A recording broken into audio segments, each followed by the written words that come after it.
என்ன தம்பி வண்டியை லவ்வர் மாதிரி பார்த்து பண்ண இப்படிதான் பார்த்துப்பியா? இல்ல புது டயர் தான், என்ன ஆச்சுன்னு தெரியல. இப்போ ஓகே மாத்திட்டேன். சரி சரி. அப்பாடா. அப்புறம் வீட்டில் எத்தனை பேரு? நானு, அம்மா, அப்பா. சரி சரிப்பா. அப்புறம் எவ்வளோ சம்பளம் வரும் மாசம் மாசம்? ஒரு 35,000 40,000 அவ்வளோ வாங்குறீங்களா? சரி சரி. ஆமா தம்பிக்கு எந்த ஊரு? இப்போ நான் வேலை செய்யட்டுமா இல்ல உங்களுக்கு பதில் சொல்லட்டுமா? Sorry bro. பா என்னப்பா ஒரு வேலை செட்டு பண்ணி பாப்பா. ஏதோ வேலைக்கு இன்டர்வியூ எடுக்கிற மாதிரி பேசுனேன்.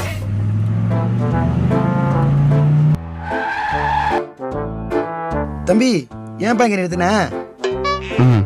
சரி சரி போயிட்டு வா போயிட்டு வா.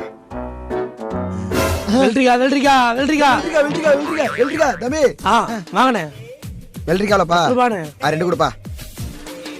இந்தாங்க. ஏய் ரெண்டுமே எனக்கு, உனக்கு வேணா வாங்கிக்க. அண்ணே எனக்கு